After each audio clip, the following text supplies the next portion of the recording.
This conference will now be recorded. Well, thank you all very much for joining me on one more session of our virtual networking. Um, Today is, let's see, the 2nd of May. So don't forget, Mother's Day is coming up. That's a public service announcement. So make sure you order your gifts, especially because the supply chains are messed up and delivery is messed up and everything is messed up. So don't leave it for the last minute or you'll be running to the flower shop on Saturday. Um, all right. We all know the drill. We're going to have a 1 or 2 minute introduction. We'll let Jennifer go first because she's running her errands and has to take off. Even though I think most of us know each other from prior meetings. And then we'll open it up for general questions and answers based on those introductions or dive deeper into something that anybody's interested in. And then we will open it up to general conversation, general business related conversations, which again, everything that's going on in the world between the Fed and inflation and the war in Ukraine, I'm sure we're not going to have a shortage of topics and things to talk about. Today, I'm going to throw out just a small wrinkle because Diane and I kind of started talking about this before we officially started the meeting and started recording.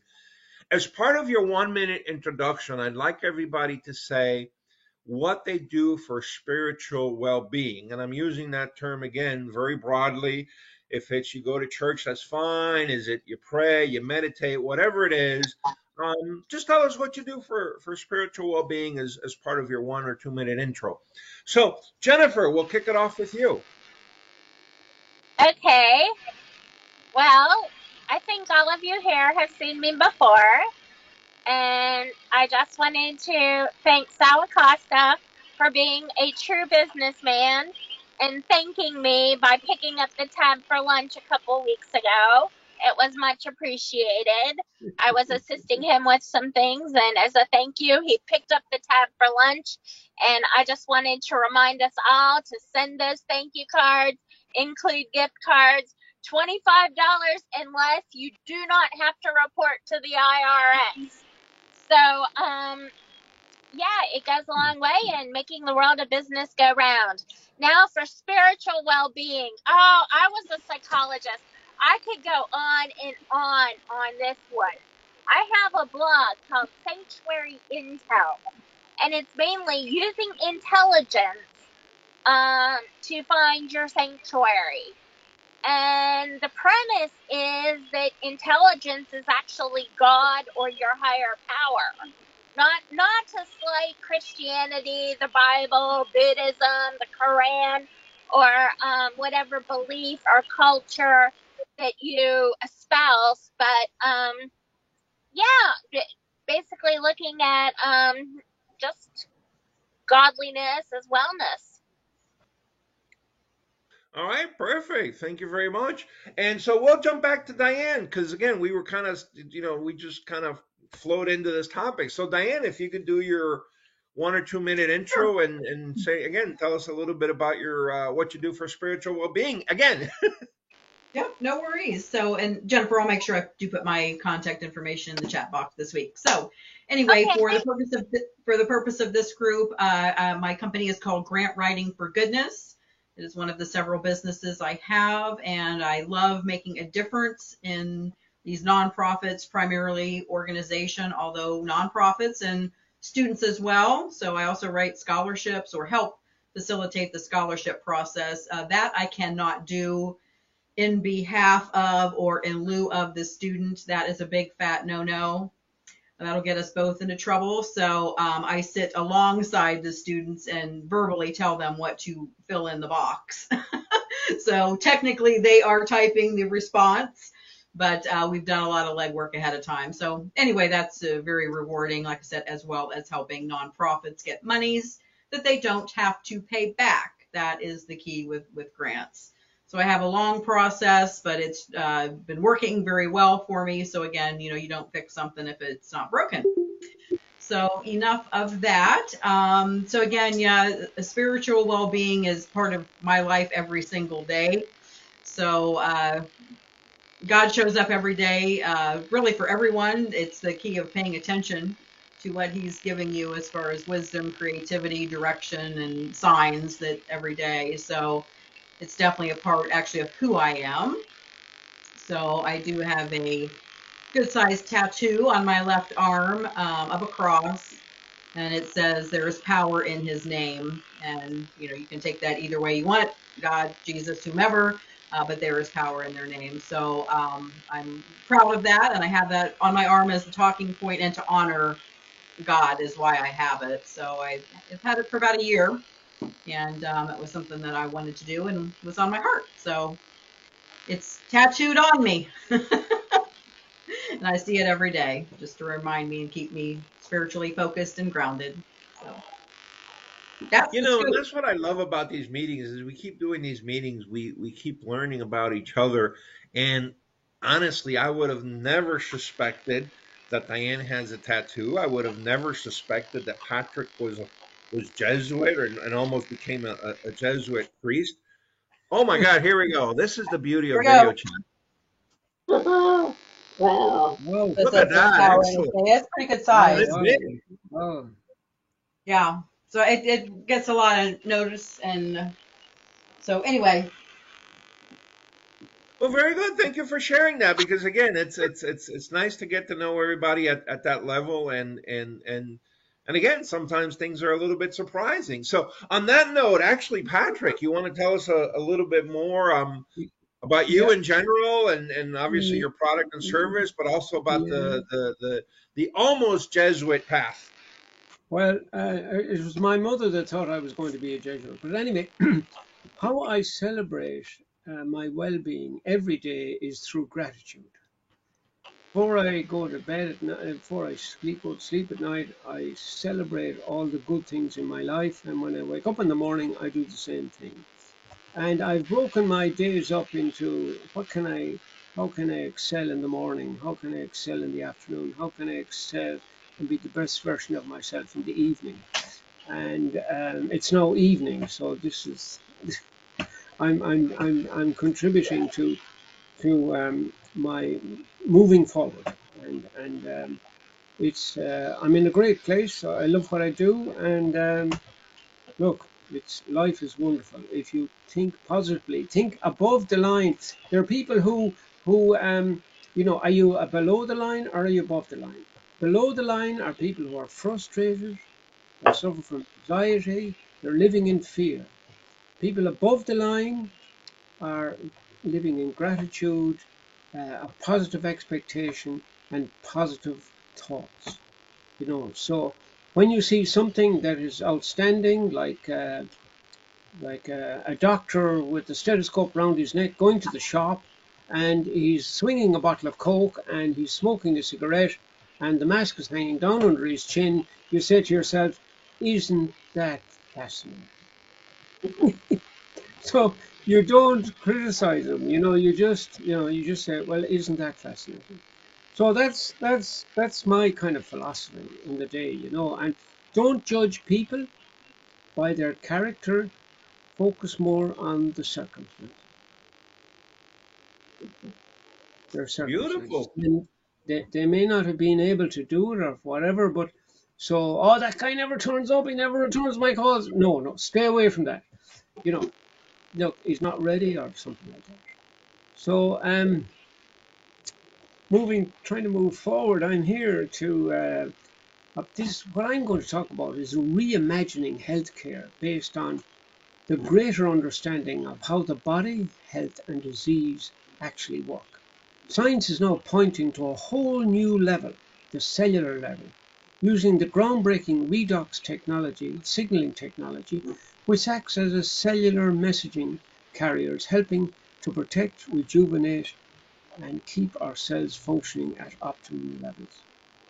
These molecules are created in every cell of the body, and they are vital to life. However, circumstances, the environment, and age diminish cellular function, and because of this, the body's ability to maintain a balance of these signaling molecules diminishes. It all starts with amplifying and clarifying critical cell signaling, and the difference it is making in most people's lives is absolutely astonishing. For many people, this is now the missing link for better health and vitality, independently validated, 100% non-toxic, enabling us to have a real advantage. Redox signaling includes a higher level of health because it goes beyond nutrition, beyond ingredients, and impacts the body at a depth that no other supplement has ever come close to achieving. My wish is to connect with people who have a health challenge, people who are health conscious, or engaged in sport or serious, vigorous activity, or those who are interested in generating an additional income stream now in 33 countries, opening up tremendous financial opportunity. Who springs to mind? All I want to do is share this. What people do with this information is up to them. I'm not trying to convince them, change the color of their eyes, but they deserve to know. My details are in the chat. All right, perfect. Yes, please don't forget to put your contact information in the chat. And Rhoda, same thing. If you could take a minute or two to introduce yourself. And again, same thing. Tell us what you do for spiritual well-being. As you know, my team and I write what you read when you go on our clients' websites. And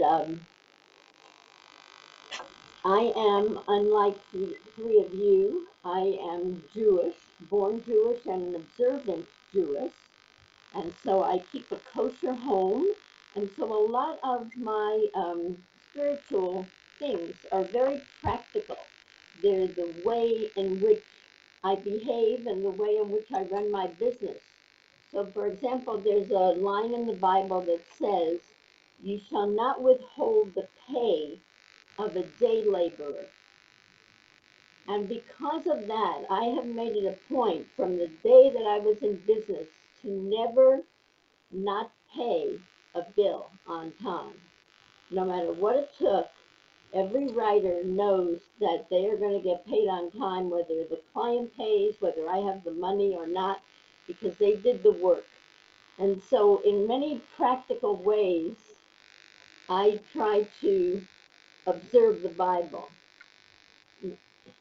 And I was interested in Diana. It was unexpected when you referred to God as He. I would have pegged you as someone who would refer to God as a she. But God is a presence in my life. And one of the things that I do weekly is yoga.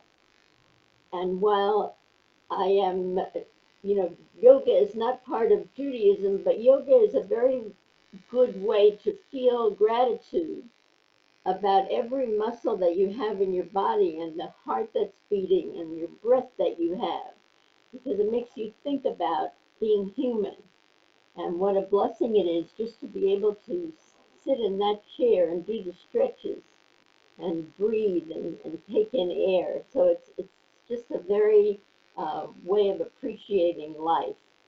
When I am down, I always try to go cheer somebody up because that cheers me up.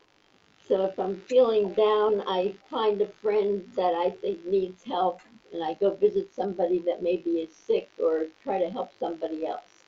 So my spirituality is very practical in a way. Very, very good. Well, I will tell you guys a little bit. As you know, I'm a business broker. I help people buy and sell businesses.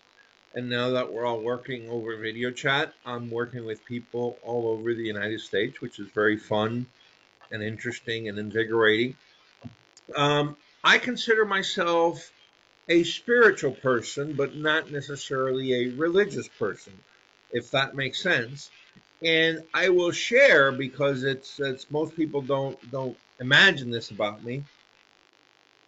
When I was in first, second, and third grade, I actually went to Catholic schools with the nuns.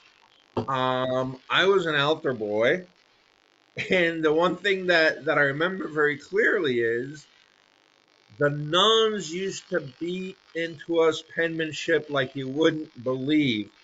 To this day, I have fantastic penmanship thanks to the nuns back in first grade.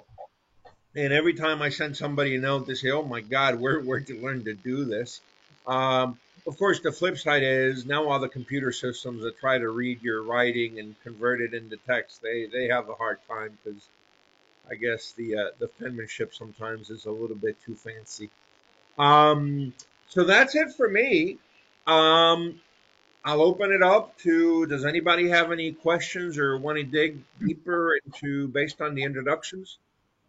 When Rhoda there was talking about having a Jewish background and a Jewish belief, she reminded me of a film I saw last night, The Aryan Couple, about, you know, the Jews and how they made such a contribution, and then the Germans moved in on them, you know, and but it was we know the story, but it was all the little things that made life so difficult. Took away hope, you know, took away what we would now expect as, you know, the fabric of living.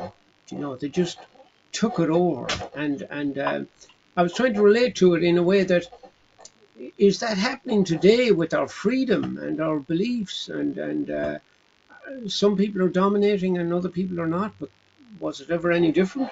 But how can the good be better? Is my question. How can the good dominate? Yeah. Well, let me ask you guys this. Um, Kind of weave it into that a little bit because, of course, and I always say politics aside. This one is a little bit hard to put politics aside just because there's so much bias around it. Let's just call it that way. But long story short, what do you guys see as the end game in Ukraine?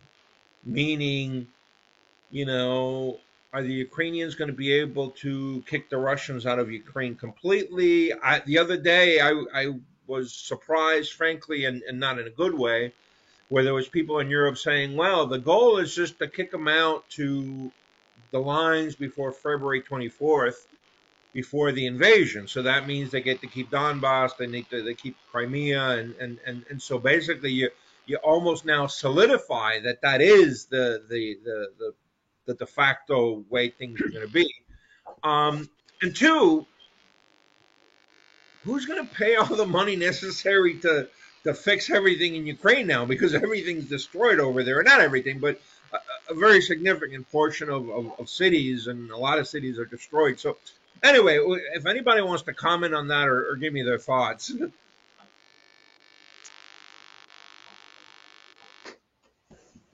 Yeah.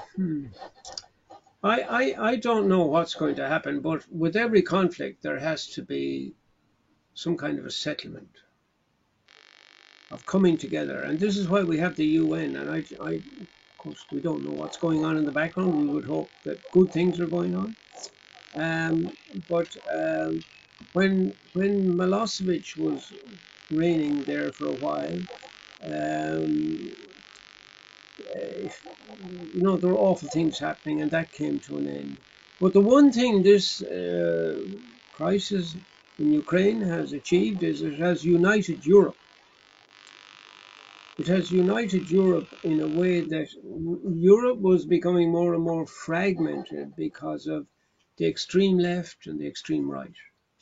And the middle was vanishing. And I believe the middle is not as big as it used to be in America. So unless you have the middle, you're out of balance. You know, you're either left or right. Look at Britain, for instance.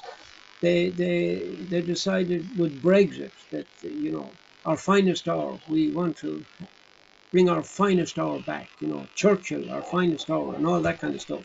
So, but an amazing nation nonetheless. But I mean, why can't we live together? You know, why can't why are you going to say, look, I don't agree with everything you're doing, but look, I want to let you live a good life. You know, where are the church leaders? You know, why don't they all come together somewhere and say, look, you guys, your behavior, you're going to rot in hell or something. I don't know, Diane, Rhoda, what do you guys think is the end game in Ukraine? How does it all work out at the end? I'm very frightened about what's going on because we have a man that is literally insane, And, Don't you say that know, about Joe Biden.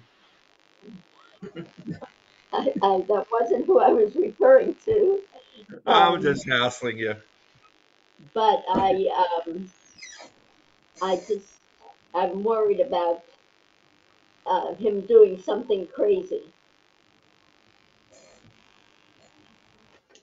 Do you So really think there's a possibility that he'll use nuclear weapons yes, either? I do. Yes. Okay. Um, Now, within Ukraine or outside of Ukraine? I think that he wants to scare the rest of the world away and say, leave me alone, stop interfering with me. And I think he'll become increasingly desperate to do that in some way. I do. And I don't think that the European Union, that the different countries are united enough to really do something, that might endanger them directly. So it's just very frightening. I wish I had a better answer, but I don't.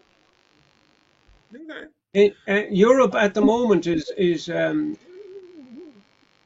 we're using so many resources from Russia, gas and oil, over 40%. If Putin doesn't get paid in rubles very soon, he's going to turn off the gas. So there'll be no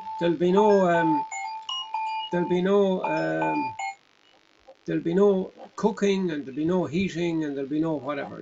But the bigger one there would be the industrial might of Germany and its capacity to produce, and that will cut back, and that will have an economic effect on Europe and the whole thing.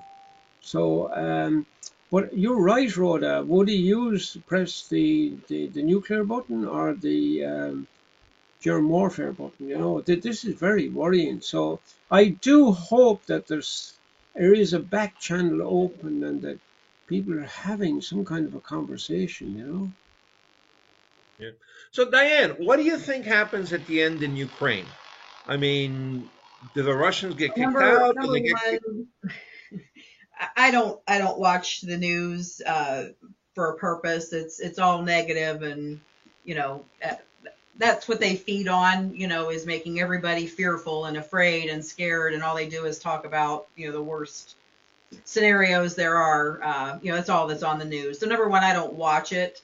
Obviously, I'm aware of that this big of a world event, but what I do, I pray for protection for the citizens of Ukraine and for the citizens of United States. So all I do is bring it again, put it to the higher power, and just pray for protection. Um, he's the only one that can change the heart of that madman, and Satan's got his claws in him deeply. So if that ever happens, I don't know. But yeah, it's all Satan at its best. He's thriving and salivating and loving every moment of it. But the only way we can get rid of him is through, again, that power of prayer and everyone praying against him, and that goodness will prevail. So that's how I keep my mind and my sanity about it. I just pray for protection. So Yeah. I come from a different place than everyone else, but that's where I land. Okay. No, that's fair. And by the way, Patrick brought up a good point. Is not only nuclear weapons that we have to worry about, but chemical and biological. Which again, I'm not an expert on this. I'm sure they're illegal or whatever by every treaty, every whatever. But the flip side is they may not have the huge stigma that a nuclear weapon does. So he may decide to use chemical or biological, and maybe even as a stepping stone to nuclear, to say, hey, let me try chemical first, see what kind of reaction I get, and if it's not a strong enough reaction, I'll escalate to nuclear, right? It could be internet. Just literally, it's possible to disconnect our electricity or to disconnect our water flow by computers. Yeah, Yeah, you're you right. don't need Sorry. No, go ahead, Patrick. You see, this guy is into conventional war, but you don't need that anymore to cause a whole load of trouble. You can have, as Rhoda says, cyber war. You can turn off the gas, and you can turn off the oil, and you can stop exporting food and minerals, and you know, and things change. Things change. Another type of war altogether. Yep. No, you're absolutely right, because it's when Russia invaded, it was obviously a traditional war in the sense of the soldiers, Oh, the tanks. crazy, But crazy. the Western response has been completely different, right? It's been, hey, I'm going to put in sanctions. I'm going to provide these guys with defensive weapons, but not offensive weapons. I'm actually, frankly, pleasantly surprised, knock on wood, that so far, at least here in the U.S., there haven't been any major cyber attacks, any major internet disruptions. I don't know if it's because they're not trying or we have been so good at avoiding them or preempting them. Um, but however it is, we have to count ourselves lucky that so far so good. Very good I career mean, now. On a more humorous note, I have to share with you, on my website, I get a lot of spam and cheating things, and things that are trying to get you to click on it. But this one was the funniest one of all, so I have to share this one with you. My brother and I are elated to have found your website. It is really everything I are dreaming for. The detailed information on the great website is definitely helpful and will support my kids. And I quite a lot intuitive information. It seems like everyone on the forum gained a significant amount of specifics about subjects on the site, and the other links and information definitely are inherent. I'm not usually on the internet all day long, and as my wife and I feel like it, we're most of the time searching this kind of knowledge or stuff, likewise having to do with it. Take care. If you wanted some services like copyright attorneys and AdWords management, just call. very, very good. And when they're not busy doing that, they're busy writing horoscopes. Right, I mean, what kind of country do you think this guy came from? Oh, goodness. Wow. Oh. Well, let me ask you guys this, and maybe this will be our last topic for today. Because I ask this periodically, and I want to see how it changes, or what do you, because you all deal with individuals and business, small business owners, just people in the community in general. If you look at between now and the end of the year, what do you see as the biggest risk for small business? And I'll emphasize that small business because, of course, big business is different and may have different risks. But again, is it the war in Ukraine? Is it inflation? Is it the Fed hiking up the interest rates too fast? Is it something else completely? What do you guys see as the biggest risk between now and the end of the year? Getting workers. Getting workers. So maybe it's a supply chain, but kind of for labor. Yes, definitely. You know what, Rhoda? It's very funny that you say that, because just before this meeting, I was talking with a client, and we were talking about different challenges in her business, and it was exactly that. People are quitting, people are leaving. Sometimes a couple she had to fire for cause, but it's damned if you do, damned if you don't, because whether they leave or you fire them for again for cause, um, they're very hard to replace.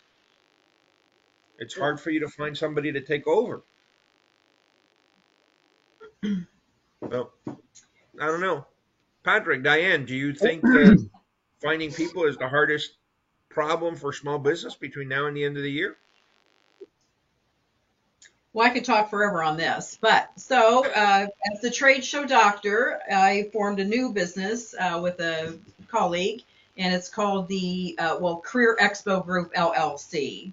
So we are producing an event this August that is for teenagers.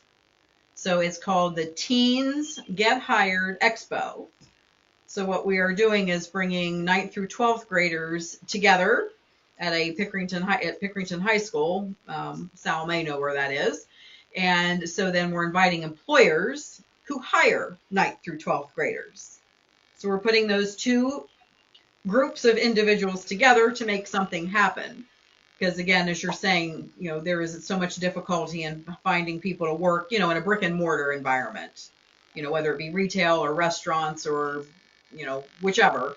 So that's something we're doing to help solve this problem, is giving the opportunity for the two of them to interface face-to-face, eyeball to eyeball, and not rely on a QR code or a website or something to engage the two to meet each other. So we're setting up the booth so that there's a space actually for them to do 10-minute screening interviews right in their booth. So instead of a standard 10 by 10, which is 100 square feet, we're setting it up as 155 square feet. So there's a front to the booth, 8-foot drape separating the front from the back, and in the back is a table and 2 chairs to expedite 10-minute screening interviews. So we are definitely excited to see, what all materializes and how many students end up getting hired. And we realize they're not going to get hired on the spot, although some may. But, the idea, though, is to get that screening interview kind of out of the process, right, and get them moving on to a more formal interview to get them hired. So, yeah. So Diane, I'm trying to do something about that. Just a question real quick. And I know this depends on a lot of variables, the individual, the job, the geographic location. I get that. But still, sometimes there's some clustering around this. What salaries can these students expect? Are we more in the still sort of $10 an hour range? Are we more in the 12 or 15? Kind of where is this coalescing? Well, we haven't asked the exhibitors that yet, like what's your starting salary. We're more worried about what age do you start at. So, if they hire 15-year-olds, 16, 17, or 18-year-olds. So kind of to answer your question. So then we're going to follow it up next April with another expo, which is the Teens Career Expo. So that will be for the 11th and 12th graders only, because if it's in April, obviously they're going to be graduating in May or June, whenever they let out the school year. So that one is going to be geared more towards getting an apprenticeship, an internship, a full-time position, versus the one we're doing now is obviously for part-time because the kids are still in school. So it's kind of a 2-tier stepping stone to get the party started. And again, the one in the next April will be to get students a higher paying, entry level position versus a JOB, because there's obviously a difference. So, and then the intention is to do this throughout, all of the Columbus area, all the school systems. We want them to come to us and say, we've heard about this successful, well-produced, professionally done expo, so we want you to do this in our high school. So that is the long-term vision, is to have the schools actually approaching us, because we need their support, from the school district, because they are the direct line to the students and the parents, right? So that's what we've already set up with Pickerington, is they are literally going to be emailing and texting the parents to let them know about this event, so they can put pressure on their children, the students, to come and show up. And we're doing a series in July of 3 webinars that'll be about 45 minutes apiece, and they're going to train the students on different aspects of resume writing and interviewing and presentation and things like that. So we're trying to prep the students so when they show up in August, they are well prepared for the interaction and aren't trying to figure all of that out. So again, it's really thought out event, Well, and not no, just hold throwing on, everybody in because the room together. I think you kind of answered a question I was going to ask you. And frankly, I don't remember what I was doing when I was in high school, but is the expectation at the high school level that they're going to go to an activity like this, and they're going to have a resume, understanding that obviously it's, they're not going to have the level of experience that somebody that's already been working at a professional. But anyway, long story short, is the expectation that these students are going to have a resume available? Absolutely.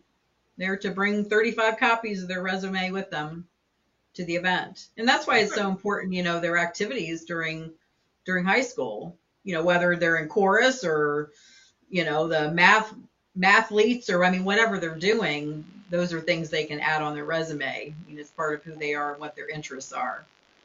So that's what we coach them on. And I do that in my other business as well. So it's really, this event is putting a lot of my different business acumen together in one thing. So I really like it, working with the students and, with my career strategist background. It's just a nice combination. Trade show doctor, everything that I do is just really being put together with Tracy, like I said, my business partner in this, and she already has the connections into the high schools.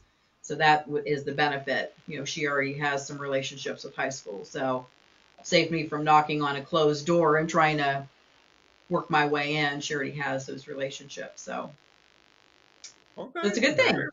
Very So yeah, cool. I'm excited for it. Okay, guys, listen, we're getting here at 2:44 here on the East Coast. So again, I always want to give people a couple of minutes to freshen up or answer some emails or some text messages before the next meeting. Anything else anybody wants to say before we disband for today? Any Well, comments, I want to questions? congratulate Diane there. That's a fantastic project. And what I'd be really interested in is what is the intention of these people who come to your forum? What is their intention? Of the students Yes. What is to their actually intention? to get interviews, to actually Yeah, have the opportunity, because you only get better at it the more and more you do. So that's true. But why are they not applying at the moment? What's the holdup? Is because work out employers there? make it difficult. All Employers have right. taken the human element out of the hiring process. You go to a QR code, Okay. or you go to a website, or you go to an app. Yeah. The industry itself has made it difficult. They're kind of like swarming in their own misery. Yeah. They Oh, make it brilliant. difficult. I've learned something there. Thanks, Diane. Thanks. Yeah. No, Patrick, let me tell you this, and I'll speak from my own personal perspective and also the perspective of many people I've talked to. And frankly, sometimes when somebody approaches me and like an adult and says, hey, I want to buy a business, the reason is because for whatever reason, they lost their job, got laid off, the company closed, whatever. And they've been trying to get a job and they've become frustrated with that process.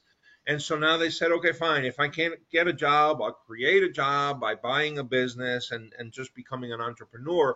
But I think what's frustrating people so much and what has changed from when I started my professional career back in the mid 80s, even early 80s, is back then you would send a resume. I mean, I'm going back all the way back. You'd send it in an envelope or you'd send it on a fax, right? But they would acknowledge the resume. They would interview you. And then if they didn't like you, they would send you a letter. And some of those letters were kind of funny. We've had better candidates, whatever. The problem is now everything's electronic. You can get on a website and apply to 100 jobs in a day and send out 100 resumes in a day, and you will get literally zero response. I mean, nothing. Not even we received it, not even we hired somebody else, not even we decided we didn't need the job anymore. I mean, you're just blasting out the stuff in the black holes. And I can see how it's very frustrating and very discouraging because you don't even know if they received it to begin with. Well, what I did, our son was applying for jobs, and I said, look, can you just phone up these people and ask them, are they recruiting? Are they looking for somebody like you? Find a contact and ask the question. And so, is it worth my while sending in my details, my resume? And Yeah. he found that very helpful, you know. Yeah, yeah.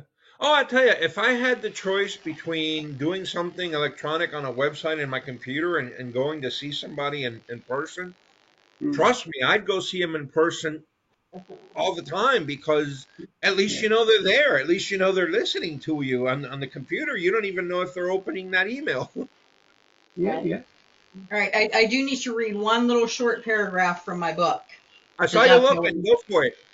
Yep. So, yep, honey tired. So, page 48, avoid the submit button. By now, you should realize, well, I'm obviously way into the book, but by now you should realize that a multitude of strategies exist which are intended to keep you from sitting in front of the computer hour after hour, day after day, as you copy and paste your resume on every job board available to mankind, and then clicking on the submit button as your single and only career search strategy. This will erode your self-confidence and self-esteem, and it becomes very discouraging. Putting yourself through the tireless effort of submitting your resume and then continuing to wait and wait only to hear silence is detrimental. It does not do your soul any good. Realize, well, that's it. So just really to dovetail and articulate what you just said, Sal, it was the same thing. It actually Yeah. becomes so detrimental to someone's self-esteem that, I mean, it's just that downward spiral of mental health is horrible. You know, I start to feel like they're not worth anything. Nobody wants me. I have no value. I don't offer anything to anybody. Wow, that bottle of booze looks pretty good. You know what I mean? To ease the pain. No, So I it think really starts this horrible, horrible downward spiral. So when I work with clients, we do not submit anything on the submit button. We find other ways to get our information to those that are in the hiring seat. So that's what my whole book is about, is how you go about finding your next position without using the submit button. So just kind of well done, well walked done. into that. I think I think I think Rhoda should have a big part to play in this because she could say it for them instead of saying it for you. You know, I mean, Okay. Rhoda All right, could. guys. Well, listen, we're Yep. almost running out of time here today. I will ask one favor, by the way, before I let everybody go. Could everybody please invite somebody to the next meeting in 2 weeks? Because it's really fun to engage with people that are what I call the regulars. I mean, it's we get to know each other at a deeper level. I've had the opportunity to meet Diane in person, so and Jennifer in person, who was here earlier today. Patrick, I don't know. One of these days when I win the lottery, I promise you I'll go to Dublin again. Um, and Rhoda, you're in Indianapolis. Maybe that's a little more achievable first. But anyway, if you can invite somebody to the next meeting, I would really, really appreciate that because I think that would make it a lot more fun, a lot more interesting to all of us. And that's it. I hope I can see you all and some of the other regulars in about 2 weeks. And thank you all for sharing time with me. Thank you. Thank you, sir. Awesome. Thank you. Thank you. Take care, Thank you, everyone. Diane. Thank All you, right, Rhoda. guys. Thank you. Bye bye. Bye bye.